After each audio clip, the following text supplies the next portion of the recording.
নমস্কার বন্ধুরা, welcome to my channel Soumili's lifestyle. আজকে আমাদের রেসিপি পনির পরাঠা। কোনো দিন রুটি তরকারি না খেয়ে এইরকমভাবে পনির পরাঠা বানালে মন্দ হয় না। চলুন শুরু করি রেসিপিটা।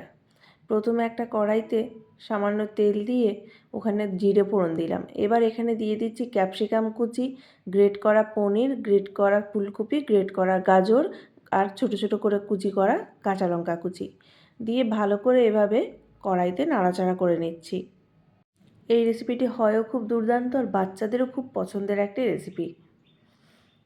তো এইভাবে আমরা এটাকে কষিয়ে নিচ্ছি ঢাকনা দিয়ে দিয়ে বারবার। আমার ভিডিওটি কে কোথা থেকে দেখছেন কমেন্ট করে অবশ্যই জানাবেন। আর আমার ভিডিওটি যদি ভালো লাগে লাইক কমেন্ট অবশ্যই করবেন এবং আমার চ্যানেলটি যদি এখনও না সাবস্ক্রাইব করে থাকেন তাহলে অবশ্যই সাবস্ক্রাইব করবেন।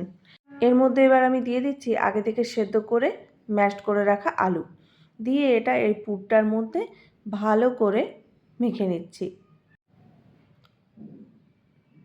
এবার এর মধ্যে আমি দিয়ে দিচ্ছি সামান্য লঙ্কার গুঁড়ো আর দিচ্ছি গরম মশলার গুঁড়ো দিয়ে ভালো করে পুরটা তৈরি করে নিচ্ছি।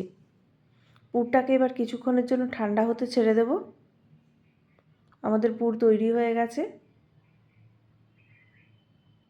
এবার পুরটা ঠান্ডা হোক।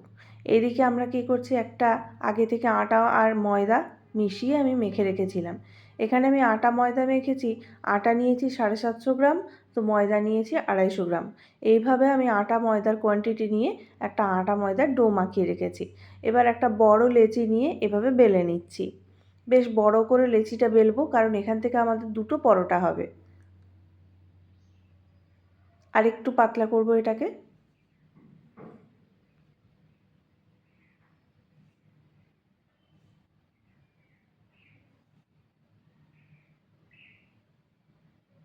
ঠিক এভাবে একটা বড় করে রুটি বেলে নিলাম। এবার এই রুটিটাকে ঠিক এইভাবে সামান্য ছুরি দিয়ে কেটে নেব।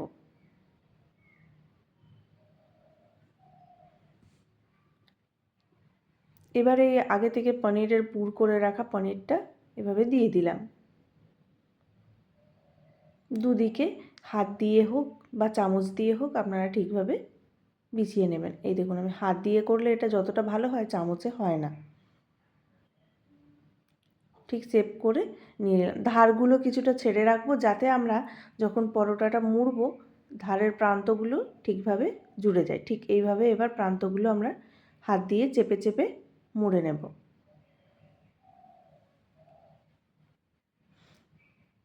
একটা রুটি বেললে দুটো পরোটা তৈরি হবে।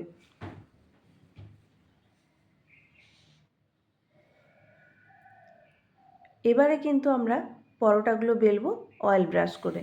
অয়েল ব্রাশ করে নিলাম। এর মধ্যে এবার পরোটাটা দিয়ে সামান্য প্রেস করে বেলে নিলাম। এবার এর মধ্যে আমরা দিয়ে দেব আগে থেকে কেটে রাখা ছোট ছোট করে কুচি কুচি করে রাখা ধনেপাতা আর কালো জিরে দিয়ে এটাকে বেলে নেব। সামান্য কালো জিরে ছড়িয়ে দিলাম, দিয়ে পরোটাটা বেলে নেব ঠিক এইভাবে। ব্যাস তৈরি আমাদের পরোটা। এভাবেই আমি প্রত্যেকটা পরোটা তৈরি করে নিয়েছি। এবার আমরা এগুলো প্যানে দিয়ে সেঁকে নিচ্ছি। এপিঠ ওপিঠ করে ভালো করে ঠিক আগে প্রথমে শুকনো খোলায় ভেজে নেব, তারপর এর মধ্যে আমরা তেল দেব।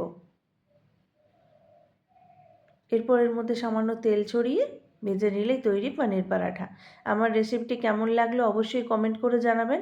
ভালো লাগলে একটি লাইক করবেন আর প্লিজ প্লিজ আমার চ্যানেলটি সাবস্ক্রাইব করে পাশে থাকবেন এবং ভিডিওটি যদি শেষ পর্যন্ত দেখে থাকেন তাহলে আপনাকে অসংখ্য ধন্যবাদ।